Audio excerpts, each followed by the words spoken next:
Hello everybody. Thank you for joining us for tonight's webinar about trail camera data management.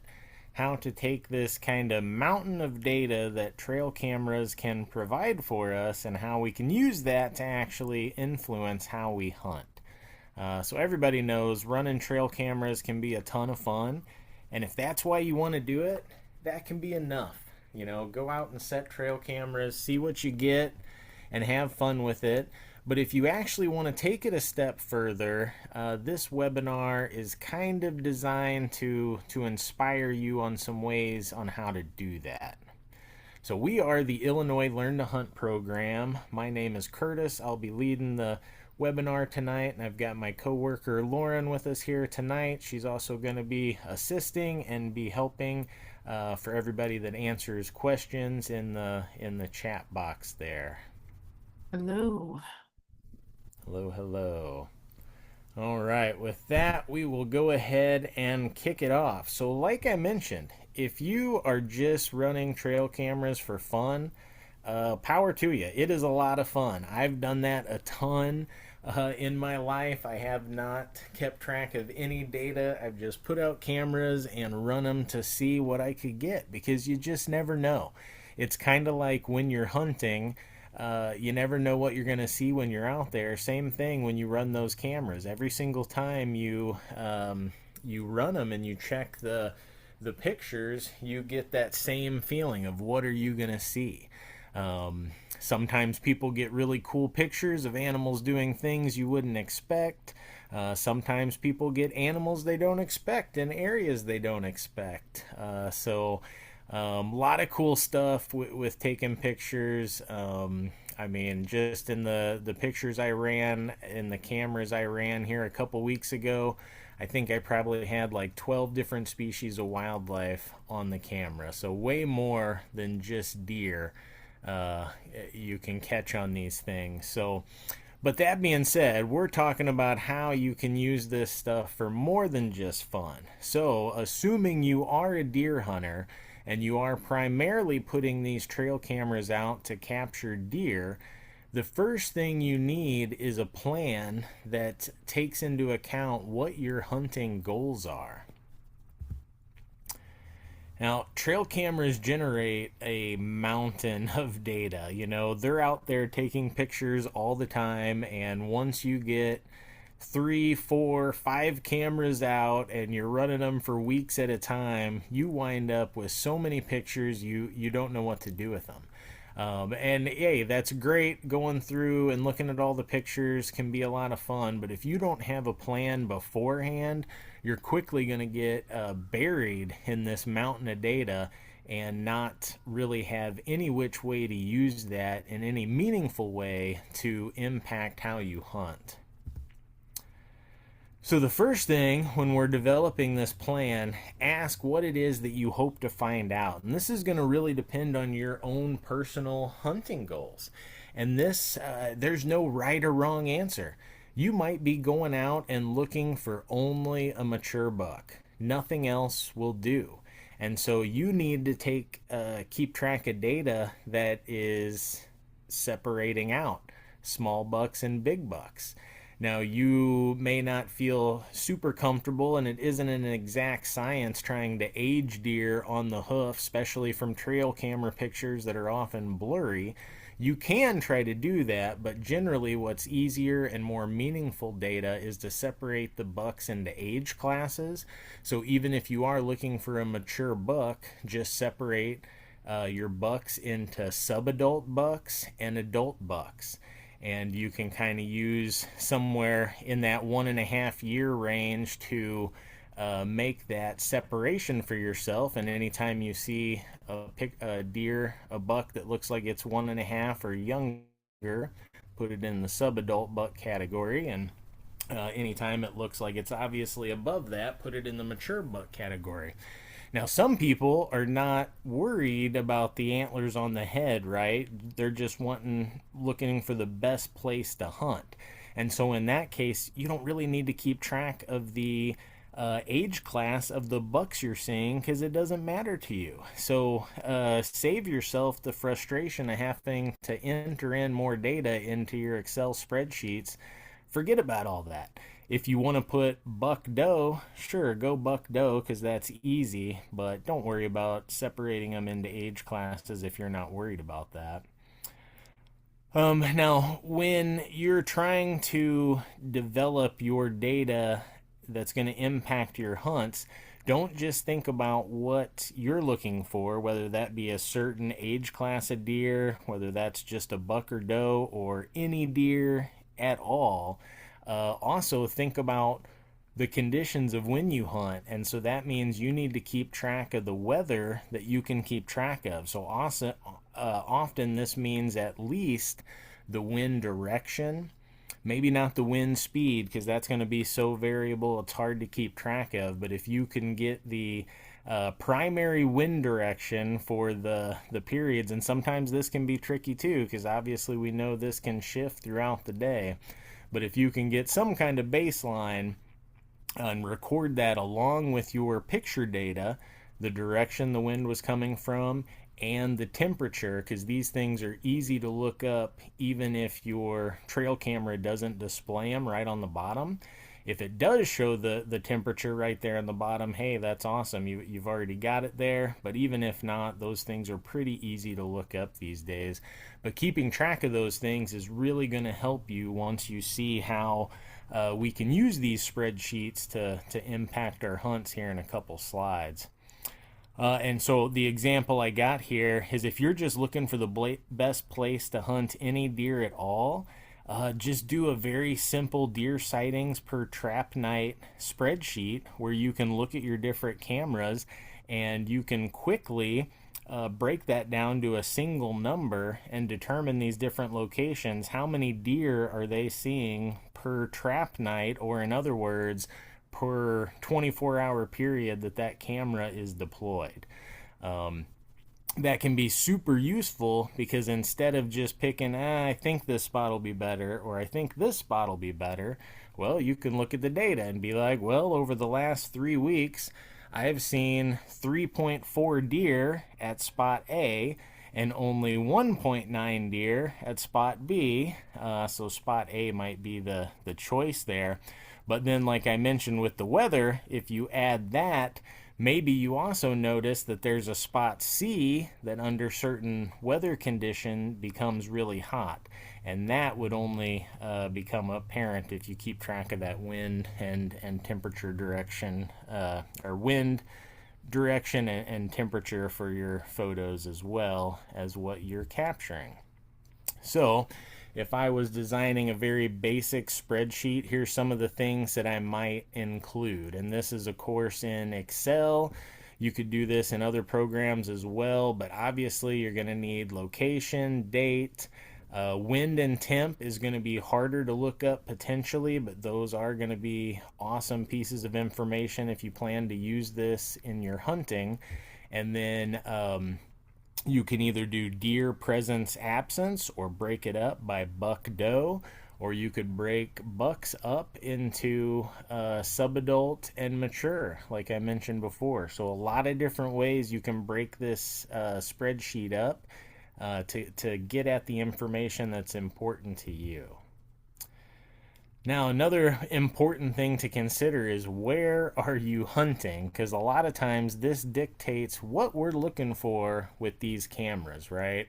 And so this is not true across the board, but in many cases, your private land hunter is hunting a smaller piece of land. They're not necessarily looking for the best spot to hunt on that place. They probably already know where it is. If they've got a small parcel, it's not hard to figure out where the best place to hunt is. So a lot of times the private land hunters are more so looking for that age class structure, or they may be looking at buck to doe structure to try to determine what they need to do management wise for a healthy deer herd.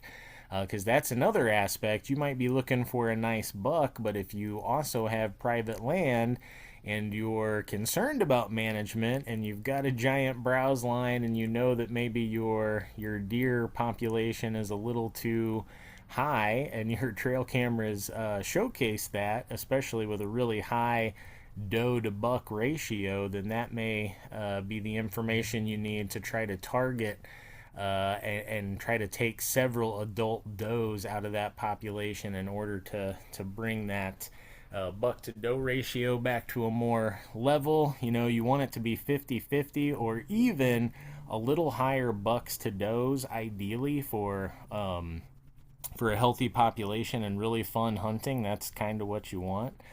Um, as opposed to the public land hunters, where now these folks are not usually concerned as much with the management aspects. They're more concerned with trying to find the best location to hunt on a very large tract of land. So you might be hunting a 3, 4, 5, 6,000 acre place now on public land as opposed to private, and you can hunt anywhere on there or almost anywhere.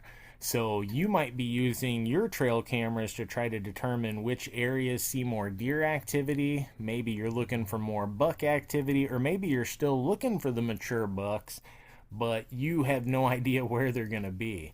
So it's probably going to take more cameras for a public land hunter to really get a good assessment of what's going on than it will the private land hunter, and that's just because you've got a lot more ground to cover, obviously. But yeah, I just put that little quote in there from Charles Dickens because it really is. It's so different hunting private and public land, and not to say one is inherently better or worse than the other. They both come with their pluses and minuses, like everything, right? But they are vastly different. So if you are going back and forth between the two, make sure you keep up on the regulations, not only in the hunting and trapping digest, but also the site specific regulations as well for public land.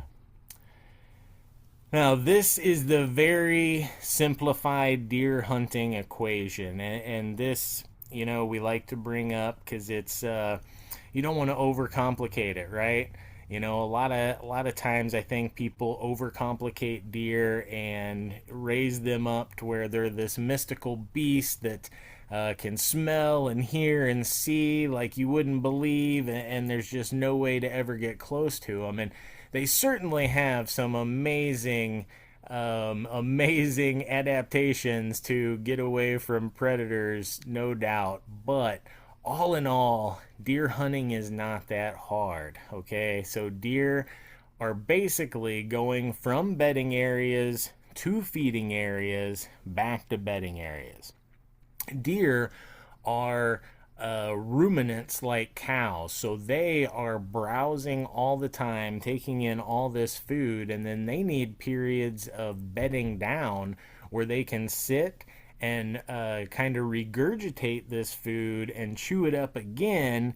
And that's how ruminants can get by on eating such poor quality forage, is they basically eat it several different times. So they spend a lot of times in bedding areas, but really bedding to feeding, and then between those two spots they are using established trails. And when you're walking around, you can see these trails. Sometimes they're the same trails we use, sometimes they're trails that run perpendicular to those. But if you find those and walk those, eventually you find spots where multiple ones of these trails come together. Generally, those are going to be our best spots to hunt, just generally speaking. So we like to put this in here just to, you know, don't overcomplicate it. Yes, deer hunting can be difficult. Yes, getting a mature buck is a really hard thing to do. But all in all, they're basically just oversized bunny rabbits eating and sleeping and you know, being weary in between. So if we can figure out some of these aspects of their day-to-day life, we're gonna be more successful when we're hunting. And one of these big aspects is this bedding area. So feeding is pretty easy to find, right? We can see the acorns scattered all over the forest floor. we know where the cornfields are, just like the deer are, or just like the deer do. All the green browse in between, that stuff's easy to find. Bedding is usually the part of that equation that's a little bit harder to crack. And this is different between does and fawns and bucks. So does and fawns will bed communally, and their beds you can usually find. You don't even have to go out on site. You can just look at an aerial map and find some like fallow, grown-up grass fields in the middle of the woods, and you can just go ahead and mark that's going to probably be a doe and fawn bedding area under the proper conditions. And 99% of the time that's going to be true. Now, buck bedding areas are selected much more carefully. So the does and fawns, they all bed communally, so they do have safety in numbers. By October, a lot of the bucks are solitary. Their testosterone is up high. They're no longer tolerating other bucks around them. They're all angry. They're bedding alone. So they have to choose their bedding sites with extreme care because they're their only defense. They do have antlers. They can protect themselves somewhat against the natural predators that are out there, but still, deer are constantly wary. We have an abundance of coyotes, an abundance of bobcats. All of those critters do love to eat deer. They can't normally take down an adult deer, but they certainly will try if given the opportunity. So these fellas have to bed somewhere very carefully chosen, and this is something that trail cameras can help us to tease out. And we'll talk about that with some of these upcoming slides. But here's kind of a simplified map that kind of shows you what that deer hunting equation looks like in a map form, right? So we got this big doe bedding area that's a fallow field, got a bunch of cedars out there. Perfect bedding. They can find, no matter whether it's cold or hot, they can find an area there that's comfortable for them to bed. And then on the right, we've got a feeding area. I'm not sure what it is, green browse field, whatever it is. But then we've got between the river and the topography that if you see those ISO bars, there's a bit of a slope there. So deer are not going to walk up and down that slope to get from the bedding area to the feeding area. Just like they are not going to walk through the river multiple times. Now, can they? Absolutely.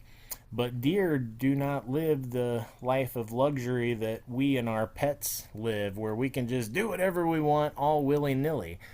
Deer have to be very careful and calculated with their movements, and in the absence of danger, they're always going to take the path of least resistance. They're going to take the easiest path between the two places that they want to go so that they can conserve energy, because they know they need it, and they're not getting the dog food once or twice a day every day like clockwork, and getting to rest as much as they want. These are wild animals, so it's not that they're lazy, it's just they need to conserve their energy for when they need it. Otherwise, they don't tend to make it very long. So this is kind of that equation shown in a map form. But now, how can we kind of start to solve this bedding puzzle? Well, the does and fawns we talked about are really pretty easy. For the bucks, we're going to show some examples here, but for the most part, they're going to use whatever topography they have around, if they have any. And I know it's Illinois, so some spots there are no topography, and that can make hunting a little bit tougher for sure. But there might be other things like rivers, creeks that can help narrow down where bucks might be. But they're going to use whatever the best thing they can use in that particular area that's going to help either shield them from one side or help them gather scent from multiple directions. And ridge point will help them do that. The trail cameras can help us because when we set them out, you get a picture of a deer, it has a timestamp on the bottom of that picture. So you know where that deer was coming from at that time. And since we know that deer are obviously bedding during the day, so in the evening time they're leaving their bed and going towards feed, just by looking in the picture which way they're going, you can kind of narrow down where they might be bedding and where they might be going to feed. Now here's a picture of a potential buck bedding location, and does potentially could choose these spots as well, but this is generally bucks. Does, because they're communally bedding, they do like to be more in the open. A lot of times bucks are bedding in the actual woods, and this leeward bedding is a good spot because it's utilizing, you got the wind direction that will say it's coming from the north, but you've got, if you see this little graph in the right hand column here, this is about what happens when air heats up and cools down, right? Hot air rises. So in the morning, when the sun hits that valley down there below that X, that potential bedding location, guess what? All day, that scent is traveling uphill, even though the wind is traveling against it. So that buck bedded where that X is getting olfactory scent clues from both directions. He's getting it from the north, he's getting it from the south. So that one deer can really monitor about 360 degrees around him with his nose, which is the way, as we know, that's how deer kind of see the world. We see it with our eyes, deer kind of see it with their nose. Now, another potential really good spot to look for buck bedding locations are these ridge points. So if you find a ridge point, this even exacerbates this even more. That buck out on that ridge point, he's getting scent from all around him all day that's coming uphill towards where he is from the downslope side. And then the wind is at his back. So everything that's at the same level or higher than him, he's got the wind pushing that scent towards him. So this is a great place to look for a potential buck bedding location. And if you had a camera set somewhere around here and you saw bucks heading in this direction in the morning time, so you know they're heading to their bed, you could look at this topographic map and almost figure out probably where they're going to. If you knew which way the wind was blowing, just match up the wind to the ridge point that hits it, the direction that they're going, and more than likely you've probably found that buck's bed without even going and inspecting the site yourself, which obviously we don't want to do a ton during the season. It's okay before the season, but once we get in the season, we really do not want to be kicking deer out of their beds. That's going to potentially change their patterns and make them harder to hunt. So record all the data you get. If you do ever jump up a buck bedded, for sure record that location, but hopefully with a combination of your pictures and using these topo maps and knowing that bucks like to use these ridge points, you can find a lot of the beds without even going out in the woods and actually finding them, boots on the ground.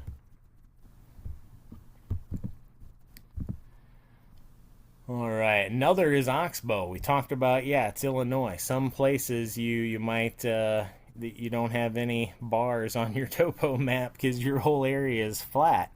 And if that's the case, well, here you go. Look at that. The middle fork of the Vermilion River forms that little oxbow. And that basically creates the same kind of protection a little bit that ridge does. Not that the deer can smell everything from over there, but there's not a whole lot of predators that can go in Illinois from the land to the water to the land quietly that are going to be able to sneak up on that deer. So the river around them on those three sides, and then the wind coming from the other direction, that's another safe place for bucks to bed, and a really good spot to look if you don't have any topography. Places like this could be. Now if you don't have topography and you don't have a river, then it can be really tough. You know, bucks are still probably bedding in the woods, but where are they bedding? You know, it might be just in the thickest area where they have the best visibility. If there is any, even a slight amount of topography, they're probably going to use that to their advantage. And obviously, because of the reason that air moves up during the day, and most of these deer are bedding during the day. They're going to try to be on the highest spot to bed. That's, you know, not 100%, but always a good place to start. Now, when it comes to your actual trail cameras, there's a ton of different options out there. And really, your main question that you need to ask today, because all these places are making good cameras, they all take good pictures now, day or night. They're almost all infrared, so they can take pictures at night without super alerting the deer. You know, sometimes they will see it a little bit, but they don't seem to get super frightened like they did with the old flash models. Your main question that you need to ask yourself is, do you want a cell camera or a non cellular camera? And so a cellular camera is going to take pictures and send that right to your phone. You don't have to go run and service that camera to change out the cards, to look at the pictures. It's going to send you those right to your phone.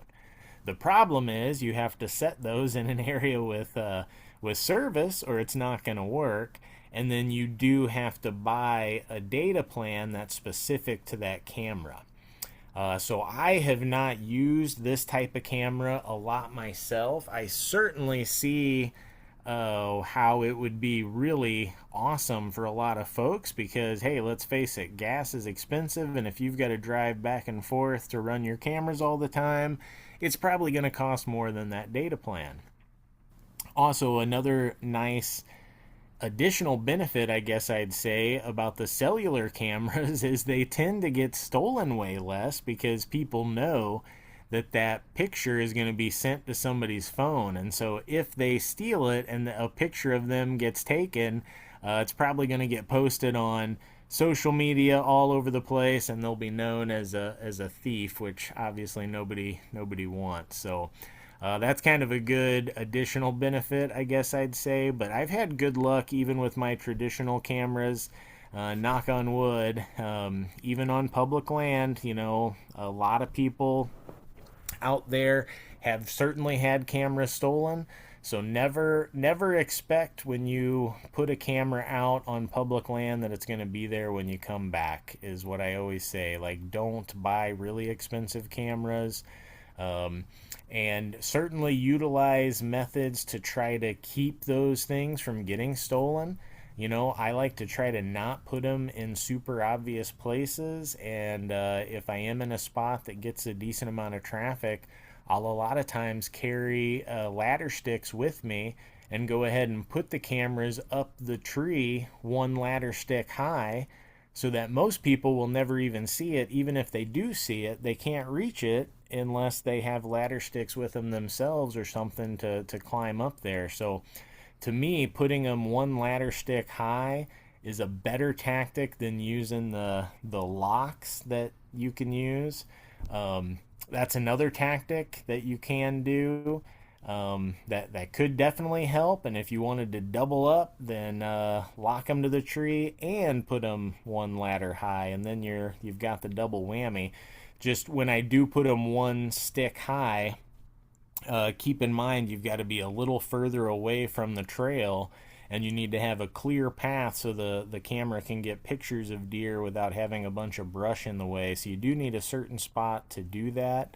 Obviously, we can't clip brush or anything like that on public land, so little more tricky to find a place like that. But a lot of times I'll angle the camera slightly down just by taking a piece of wood or a stick and putting it behind the top half of the camera only.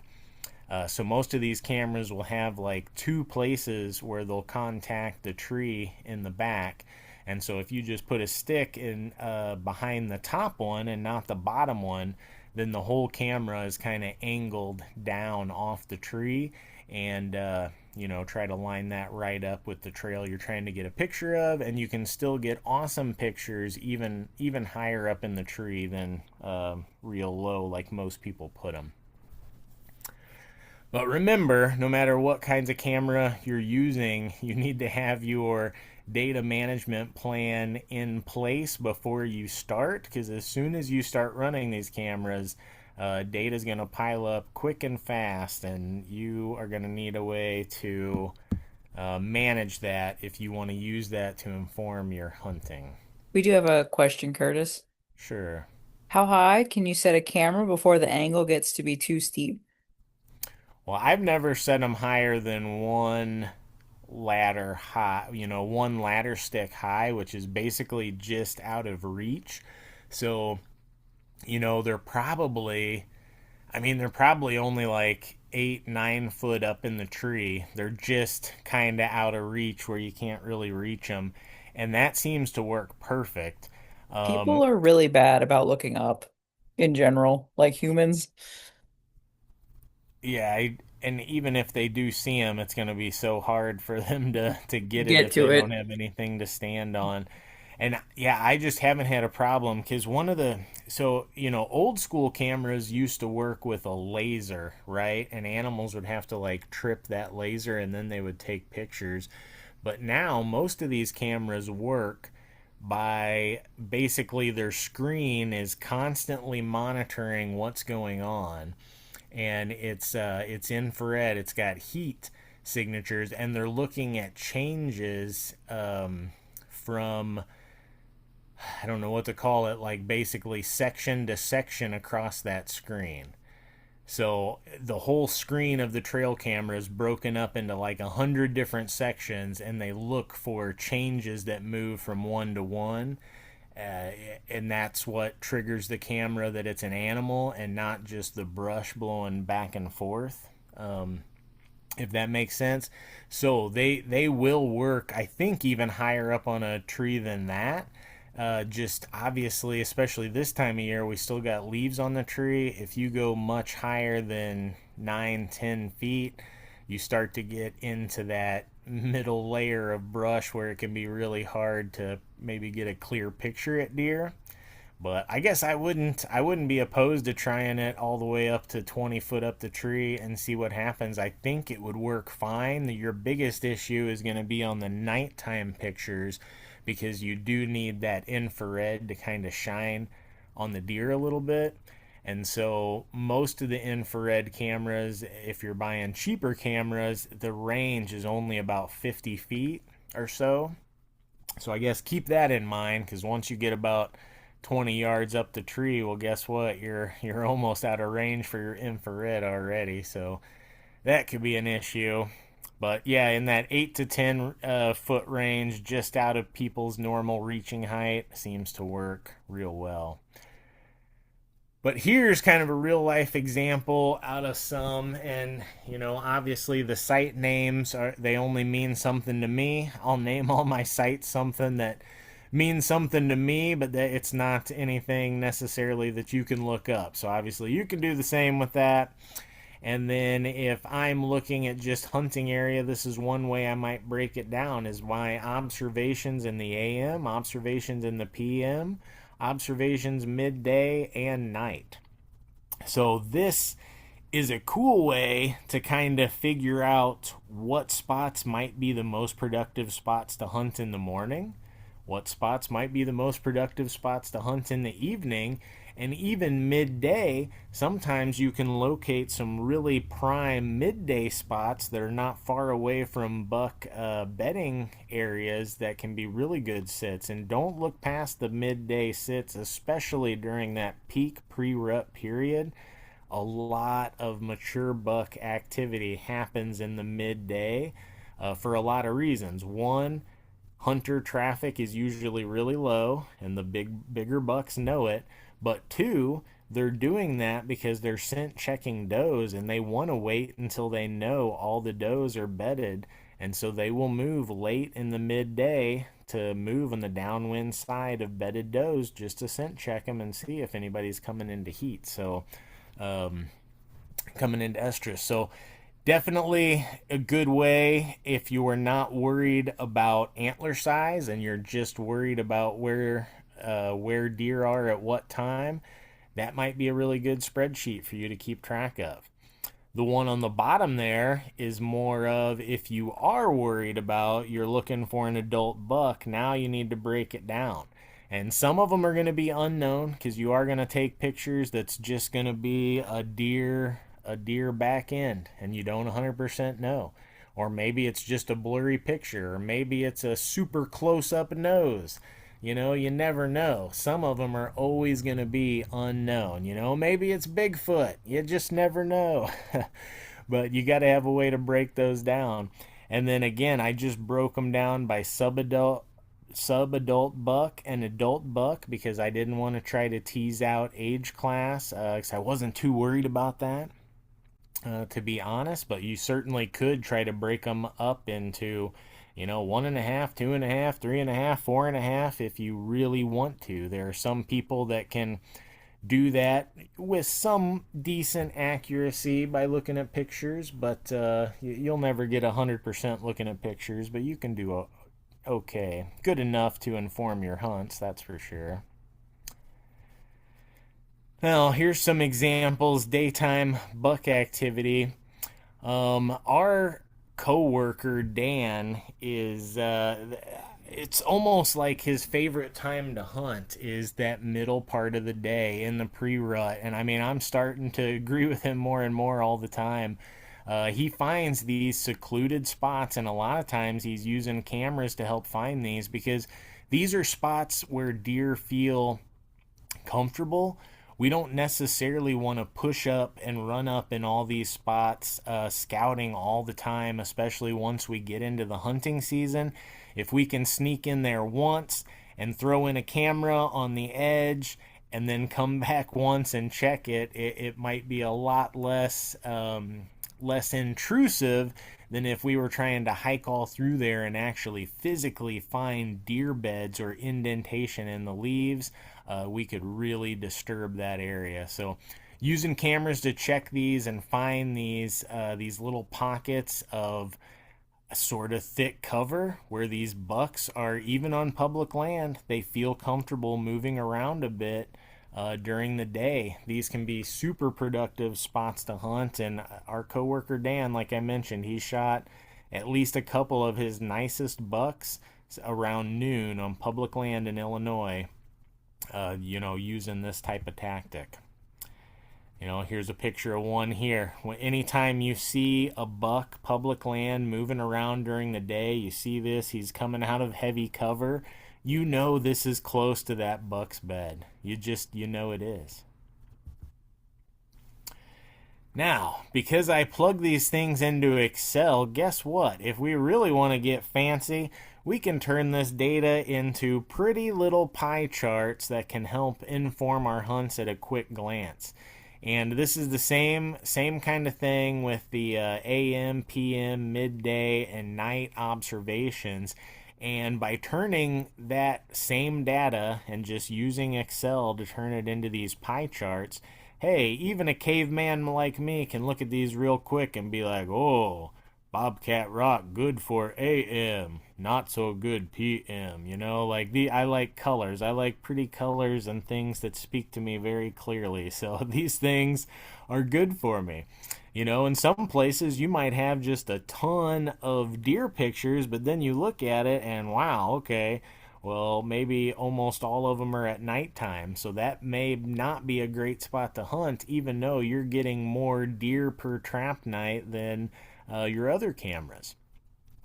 This also could be a way that will help point out midday travel corridors that could be good spots to hunt in that middle part of the day. Even don't be opposed to moving. You might hunt in the morning a certain spot, but then you have that midday backup spot that you're going to move to sometime around 10 o'clock and go ahead and sit there until 1 or 2 or until it's time to move to your evening spot. Real quick, Curtis, do you want to explain the trap night real quick to him? Yeah, so, well, usually we use this with traps. And so with traps, which a camera trap is basically a trap, right? It's just a camera trap.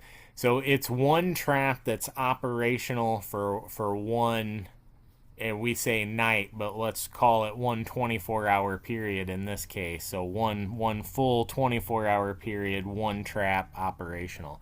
So if I had four cameras out on my property for 2 days, that would be 8 trap nights. Does that make sense? Thank you. I just wanted to mention that since Sure. deer hunters aren't always trappers. So Yep. Yeah, and that's just a way, one way to keep track of data. You could certainly do it different ways for sure, but you know, the deer per day is obviously one good way to break down each area and gives you one quick number that you can evaluate different areas against one another, which I think, yeah, we've got right here. So yeah, using that same thing, you could go ahead and convert to how many deer you see per trap night, or like I just talked about, that's one camera that's operational for one full 24-hour period. And yeah, that can be a good way to show you, hey, guess what? Eagle Bluffs area might be quite a bit more productive than the Red River Basin, and some of them might be pretty close that are half a dozen one way, six the other way, but obviously some of them stand out as being much worse or much better than the others. That would be basically relative abundance. And so this is if this might be something that you're really worried about if you just want to get a deer. Maybe you're a new deer hunter. You don't care if it's a giant buck, if it's a small buck, if it's a doe, if it's a button buck, whatever it is. You're not worried about management. You're not worried about what the deer would score in anybody else's eyes. You just want to get your first deer. This would really be all you're worried about, is basically deer abundance. The only other things that you may want to work into here is, like I mentioned before, nighttime versus daytime, because some areas might be super abundant in deer, but if all those deer observations are at night, guess what? That doesn't help you too much, because we don't hunt at night. We can't hunt at night. We got to hunt during daylight hunting period. So we need daylight pictures. You may want to break your pictures out by night and day. You may also want to mention the weather, because that's going to be a way that you can further break it down. You may notice that certain areas get a ton of activity anytime the wind is from the north. Like, oh man, whenever the wind is from the north, Busey Woods just it's crazy. I'm getting 10 deer a day when it's from the north. When it's from the south, I'm not seeing nothing. That's something that you would never know unless you're keeping track of this by wind direction. Same thing with temperature, especially when we see big changes. If you see a big cold front or a big warm front, and deer suddenly start moving to one area or another, check that in the back of your mind, because guess what? When we're hunting and all of a sudden a warm front or a cold front hits, guess where I would be going? I'd be going that same place that deer went when that same thing happened a week or two ago, and you've got evidence of it on your cameras. Again, something you would never know unless you keep track of this stuff along with the weather. Now, here's some pictures I got on this was Illinois public land a couple years ago, 2023. But just a cool little example. I set the camera, and then, what was it, 3 days later, pretty nice buck. That's I only saw this buck for about a week or so, because he was still on he was with like two or three other bucks, so he was still in a bachelor group. And then at some point he got run off. I was hoping to hunt this deer, but I never saw him after the middle of August. But yeah, right away, 3 days later, nice drop tine buck on public land. So that's pretty cool. So we talked about how to find these bucks bedding location, but guess what? Once we start to get close to Halloween, that information is still important, but you can start to put all your eggs in the doe and fawn basket because that's going to be one of the biggest attractors to the bucks now. They're going to be off their bed to feed pattern. The does are still going to be doing their same bed to feed pattern, but the bucks are going to be mostly on their checking doe patterns. And so once we get to close to Halloween, this is where you will want to not only change your hunting tactics, but you also probably want to change where your cameras are. Because now, instead of having your cameras up in the buck bedding locations, hopefully we've already got those kind of narrowed down. Now you want to choose locations like this. You find a trail just to the downwind side of a popular doe bedding location, and guess what? That trail is going to become primetime central for bucks, satellite bucks moving through the area that are scent checking those does. And they may never even go out in the field where the does are. The does may not even know they're there. They're just going to walk that trail, sniffing the air, and they'll be able to tell if any of the does out in that field are starting to get close to peak estrus and getting ready to breed. So really good spot to move your cameras. And of course, if you are hunting at the time, this is where you want to start hunting once we get to Halloween, and then about 2 weeks into November till we get to lockdown. Everything will be focused on this. Other than that 2 to 3 week period, everything is feed to bed pattern.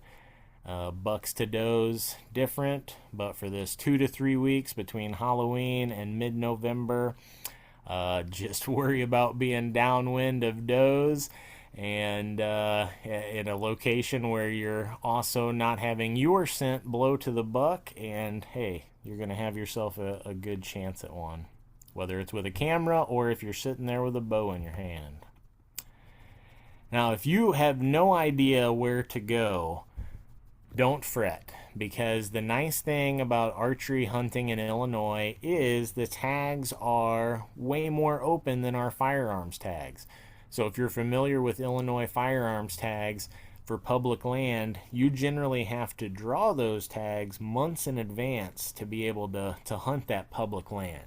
Now, there are a few sites that you can hunt with a county level tag, but for the most part, if you don't already have a firearms tag for Illinois for this year, or you don't have a private land spot to go, you are not going to be firearm hunting in Illinois this year. Archery is not the same. Archery permits are over the counter. You can go pick them up. Crossbows are allowed. And Illinois has a good, we don't have as much public land as a lot of states, yes, but we have some awesome deer sites out there. And you can go to huntillinois.org and just look through there and find all the sites. No matter what part of the state you're in, there are some awesome hunting areas. Now, admittingly, around the Chicago area, that is the hardest place to find good public land. But if you're willing to drive up to a couple hours, even if you find some of these areas that have campgrounds, a lot of them have campgrounds less than $10 a night. Find a site that's 2 hours away and just go ahead and drive there for a weekend. Have a little mini camping trip / hunting / scouting. It's a good time. It's like a mini Western vacation. And even if you don't get a deer, you're going to learn something. You're going to have a fun time camping out in the woods and just getting away from the city for a while. And huntillinois.org can help you to locate some of those places. Now, we at Illinois Learn to Hunt, we're certainly here to help be a resource as well. So if you are having trouble finding a spot, feel free to reach out to us. Or if you have found a spot, but if you're running into some problems scouting or hunting, please use us as a resource. We're not just here for questions and webinars. You can send us emails, ask us questions, contact us on our website at any point, and there's no silly questions. We always want to try to help you out to figure out how to hunt legally, ethically, and hopefully be successful out there. So the IDNR puts out the public lands hunting report. This is also a great way to look in here and see which sites see the most number of hunters, also which sites see the most amount of harvest. This can be a good way to see areas that are good and also areas that really get hunted a lot or maybe not too much. So public land hunting report that can help you find an area as well for public lands. And as I mentioned, we're Illinois Learn to Hunt. We want to be a resource for you no matter what you need in the hunting and trapping realm in Illinois. If you're on social media, look us up on these places. We've got dozens and dozens of unique webinars that are all Illinois specific, that are all available for free. We also do a whole bunch of reminders about season dates and lotteries that, let's face it, they're easy to forget. Right now, the turkey lottery is open. The first one just opened for residents. So if you're planning to spring turkey hunt next year, and I hope you are, it's time to be looking into that right now and get into that spring turkey drawing. And with that, I will turn it over to any questions.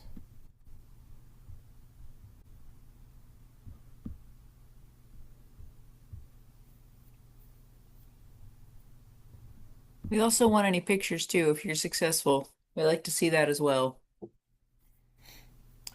Well, for sure. Hopefully.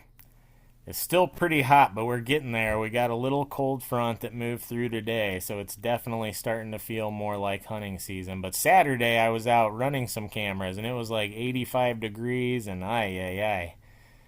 Yeah, That, that Deer it, 101 workshop Dan and I did at Des Plaines was rough. yeah, it does not feel much like hunting when it's mid 80s. The sun's beating down. It's hey, there's people that have already had success, but man, I do not want to be playing race the clock with a deer carcass when it's 85 degrees personally, but hey, power to you if you're into that sort of thing. Somebody's got to feed the mosquitoes. Yeah. Yeah. Yeah, my husband's getting antsy, but I'm like, it's not, so hot. It's not so quite hot. that antsy. Like, do you not remember last year? It's so hot. Oh yeah, the mosquitoes were still super bad. I'm sure ticks were bad. Luckily, I was doused up in permethrin, so I didn't have any ticks on me walking around. But The yeah, constant keep that ice, in I feel mind. like it was just having to go get ice, having to get everything cold, like just the heat. Mm-hmm. Yeah, certainly. I mean, it's even stressful squirrel hunting. I was squirrel hunting a couple weeks ago, and I got 4 squirrels, and everything was still good. I probably could have got a couple more, but I was like, wow, I need to go and get these taken care of because like the flies were starting to swarm me, and yeah, it's pretty warm even for a little squirrel. All right, I think we're probably good with questions. We've had a few minutes here, Cool, but if you think of cool. anything, give us a shout. We're around. Yep, and good luck. Hopefully everybody has a safe and productive October. We're just getting started in all the fun hunting season, so got a lot of fun stuff on deck here. Definitely time to get excited and time to get hungry for a lot of wild game. All right, thanks everybody. Thanks. See ya.